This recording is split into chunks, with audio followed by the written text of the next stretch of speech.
Hello friends, एक बार फिर से हमारे यूट्यूब चैनल श्रीदेवी क्लासेस में आप सभी का स्वागत करते हैं। पिछले वीडियो में हमने 1 मार्क्स के कुछ बेसिक क्वेश्चंस के बारे में बात किया था, जिनमें हमने कुछ बेसिक फुल फॉर्म्स के बारे में बात की थी, जैसे CBL, FNP, BNP क्या होते हैं, सीम अलाउंस क्या है, सैलवेज क्या होती है। उसी तरीके से आज का जो हमारा टॉपिक है, इसके अंदर हम 2 या 3 मार्क्स में जो क्वेश्चन पूछे जाते हैं उनके बारे में बात करेंगे। जो हमारे ड्राफ्टिंग की डेफिनेशंस हो गई या मेजरमेंट चार्ट क्या होता है, बच्चों के गारमेंट्स में क्या क्या चीजें इंपॉर्टेंट होती है, जो हमारे मशीन होती है उसके अंदर जो पार्ट्स होते हैं उनके फंक्शंस क्या क्या है, या हम जो भी ड्राफ्टिंग के बाद पेपर पैटर्न यूज करते हैं उसकी जो डेफिनेशंस है, या ऐसे कुछ छोटे छोटे क्वेश्चंस के बारे में और बात करेंगे। तो चलिए शुरू करते हैं आज के फर्स्ट क्वेश्चन से। यहाँ हमारा फर्स्ट क्वेश्चन आता है डिफाइन ड्राफ्टिंग। ड्राफ्टिंग क्या होती है कि किसी भी गारमेंट को आप फुल मेजरमेंट के थ्रू आसानी से ड्रॉ करते हैं। जैसे आपको कोई भी मेजरमेंट चाहिए, चेस्ट हो गया, वेस्ट होगी, फुल लेंथ हो गया, या कोई भी डिजाइनिंग ड्रेसेस बनाना चाहते हैं, उसको हम फुल स्केल की सहायता से बनाते हैं। लेकिन अगर आप ड्राफ्टिंग कर रहे हैं तो वो क्या होता है कि हमारी फाइल में तैयार की जाती है। तो फाइल में हम कभी भी मेजरमेंट्स जो होते हैं वो तो सिमिलर रहते हैं, लेकिन उनको जब हमको ड्रॉ करना होता है तो वो हमारे स्मॉल साइज के स्केल्स होते हैं, जिन्हें हम ड्राफ्टिंग स्केल्स भी कहते हैं और रेशनल स्केल्स भी कहते हैं। उनकी सहायता से हम किसी भी बड़े गारमेंट्स को भी एक छोटे साइज में ड्रॉ कर सकते हैं अपने फाइल में। तो ये जो स्केल्स होते हैं ये होते हैं आपके 1:4, 1:6 या 1:8 स्केल्स की सहायता से आप इसे ड्रॉ कर सकते हैं। ड्राफ्टिंग तैयार करने के बाद हम उसको एक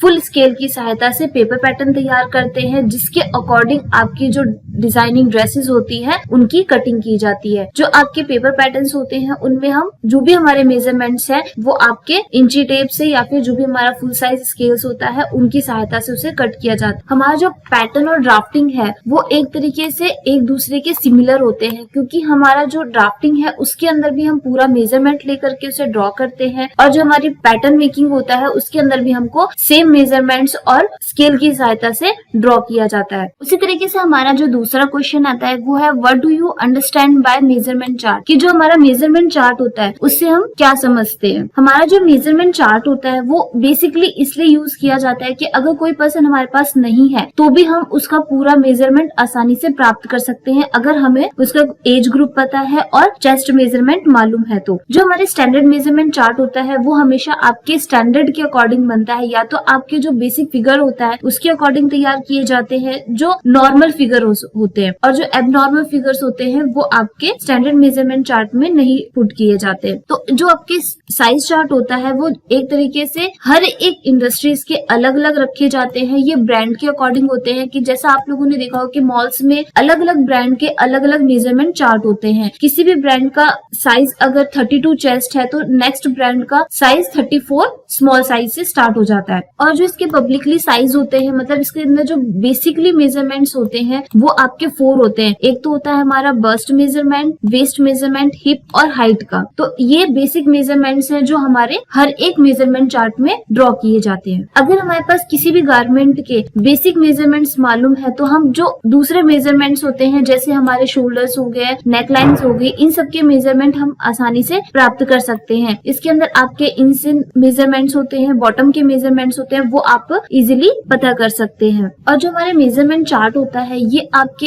एरिया के अकॉर्डिंग या फिर आपकी जो डिफरेंट इंडस्ट्रीज होती हैं उनके अकॉर्डिंग डिफरेंट डिफरेंट बनाए जाते हैं। इसके अंदर जो भी मेजरमेंट्स होते हैं वो आपके उस एरिया के पूरे पर्सन को सर्वे करके तैयार किया जाता है, या फिर उनके अकॉर्डिंग ही तैयार किए जाते हैं। इसमें आपके जो भी रेडीमेड गारमेंट्स होते हैं उनके अंदर हमारा मैक्सिमम स्टैंडर्ड मेजरमेंट चार्ट का यूज करके ही उन्हें तैयार किया जाता है। स्टैंडर्ड मेजरमेंट चार्ट की सहायता से कोई भी डिजाइन अगर आप तैयार करना चाहते हैं तो आपको पूरा मेजरमेंट प्राप्त हो जाता है। जैसे इंडस्ट्रीज वगैरह में क्या होता है कि पर्टिकुलर किसी पर्सन के लिए ये ड्रेसेस नहीं बनाई जाती है, तो इसलिए क्या किया जाता है, स्टैंडर्ड मेजरमेंट चार्ट का यूज करके वो सारे मेजरमेंट्स को इजिली तैयार कर लेते हैं और किसी भी डिजाइन को क्रिएट कर लेते हैं। जैसे किसी की भी फिटिंग वगैरह भी देनी हो तो वो भी आप स्टैंडर्ड मेजरमेंट चार्ट की सहायता से फिटिंग दे सकते हैं। फिर हमारा नेक्स्ट क्वेश्चन आता है write the importance of collars in children's garment. जो हमारे बच्चों के गारमेंट्स होते हैं उनके अंदर हमें कॉलर क्यों इंपॉर्टेंट होती है, ये आपके पिछले साल के जो क्वेश्चन क्वेश्चन पेपर थे उनके अंदर पूछा गया था। किसी भी गारमेंट की स्टाइलिंग बढ़ानी है या फिर उसके अंदर कोई भी ऐसा लुक चेंज करना चाहते हैं तो आप डिफरेंट कॉलर्स का यूज करके आप उसे चेंज कर सकते हैं। तो बच्चों के जो गारमेंट्स होते हैं उनके अंदर क्या होता है कि अगर आप फिटिंग देना चाहते हैं नेक पार्ट में तो आप कॉलर का यूज कर सकते हैं, या फिर कोई ऐसी फ्रॉक डिफरेंट फ्रॉक वगैरह बना रहे हैं तो उसके अंदर पीटर पैन कॉलर्स हो गए या फिर टेनिस कॉलर हो गया, इनका यूज कर सकते हैं। ये एक तरीके से डेकोरेशन का भी काम करती है और जो उनके नेक पार्ट होता है उसको फिट भी रखती है। बच्चों के जैसे फ्रॉक वगैरह बनाते हैं तो उसके अंदर हम ज्यादातर फ्लैट कॉलर यानी पीटर पैन कॉलर का यूज करते हैं, और अगर आप नाइट ड्रेस वगैरह बना रहे हैं तो टेनिस कॉलर का यूज कर सकते हैं। किसी भी ड्रेस की स्टाइल चेंज करना चाहते हैं तो टाई स्टैंड कॉलर का भी यूज किया जा सकता है। कॉलर की सहायता से हम बच्चे की जो ड्रेस है उसको और ज्यादा अट्रैक्टिव बना सकते हैं, जो उसकी ग्रेस है उसको भी बढ़ा सकते हैं। नेक्स्ट क्वेश्चन आता है, write down the function of pressure foot feed dog. ये जो मशीन के कुछ पार्ट्स होते हैं जिनके फंक्शंस बताने, जैसे हमारा जो प्रेशर फुट होता है वो क्या काम करता है मशीन के अंदर। जो हमारा प्रेशर फुट होता है वो मशीन का एक ऐसा हिस्सा होता है जिसके थ्रू आप आसानी से अपने फैब्रिक है उसको प्रेशराइज कर सकते हैं, मतलब उसे अच्छे से दबा सकते हैं। ये आपके प्रेशर बार पर ज्वाइन किया जाता है।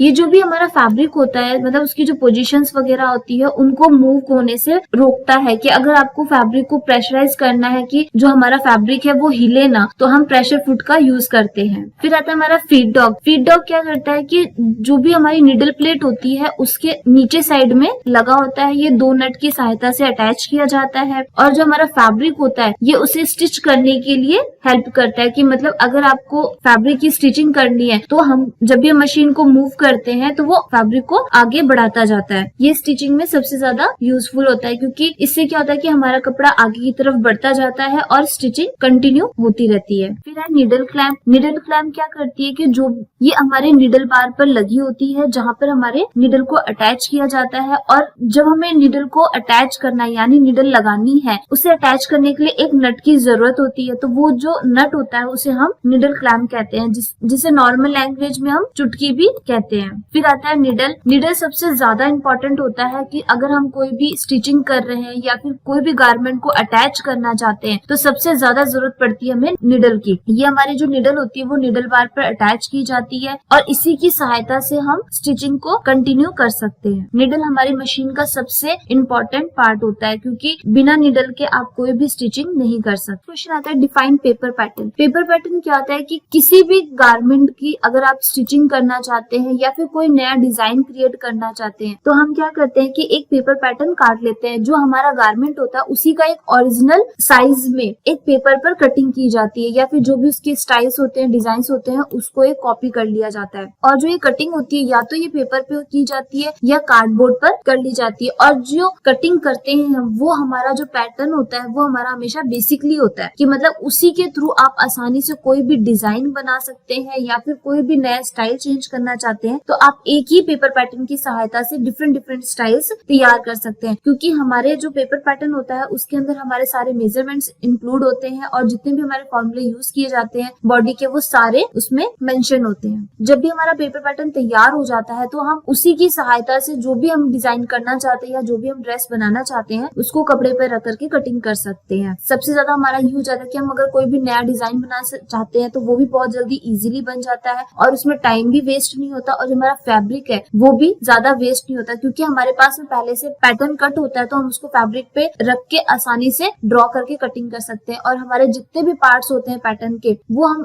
फैब्रिक पे रख के ये पता कर सकते हैं कि कौन सा पार्ट कहाँ से निकलेगा, उसके अंदर कितनी ग्रेन लगेगी, कैसी ग्रेन होगी, ये सारी चीजें भी हमको आसानी से पता चल जाती है अगर हमारे पास पेपर पैटर्न किसी भी डिजाइन का कट है। तो हमारा जो पेपर पैटर्न होता है उसके अंदर हमारे measurements, grain line, on fold ये सारी चीजें मेंशन होती है, बट जो हमारा पेपर पैटर्न होता है उसके अंदर कभी भी सीम अलाउंस ऐड नहीं किया जाता। तो सीम अलाउंस जो है वो आपके हमेशा फैब्रिक पर ही ऐड होते हैं। पेपर पैटर्न की जो कटिंग होती है वो हमेशा आपके फिटेड गारमेंट के तौर पर की जाती है, मतलब जो भी आपके मेजरमेंट्स है उसमें कभी भी मार्जिन वगैरह ऐड करके नहीं रखा जाता, वो आपके फिट गारमेंट पे ही कट किए जाते हैं। फिर हमारा क्वेश्चन आता है what do you understand by layout और एंड एस्टिमेशन। लेआउट और एस्टिमेशन से आप क्या समझते हैं। जो हमारा लेआउट होता है वो क्या होता है कि जो भी हमारे पेपर पैटर्न्स होते हैं उनको फैब्रिक पर अच्छे से अरेंज करके रख करके जो मार्किंग की जाती है वो हमारा लेआउट कहलाता है। इसके अंदर आपके जितने भी डिजाइन होते हैं, जितने भी आपके पार्ट्स होते हैं जो गारमेंट बनाना चाहते हैं उसके सारे पार्ट्स को फैब्रिक पे रखा जाता है और ग्रेन के अकॉर्डिंग ही रखा जाता है, कि मतलब अगर आपका बॉडी पार्ट है तो वो आपके फैब्रिक पे स्ट्रेट ग्रेन के अकॉर्डिंग रखा जाएगा और उसकी मार्किंग की जाती है और फिर उसके बाद हमारा फैब्रिक कट होता है। जो हमारी मार्किंग होती है पेपर पैटर्न को रख करके उसे हम लेआउट कहते हैं। फिर हमारा पार्ट आता है कि एस्टिमेशन। एस्टिमेशन क्या होता है कि जो भी हमारा फैब्रिक है या फिर हमने जो भी डिजाइन बनाना चाहते हैं उसका हम पहले से अनुमान लगा लेते हैं कि हमारा उसके अंदर कितना फैब्रिक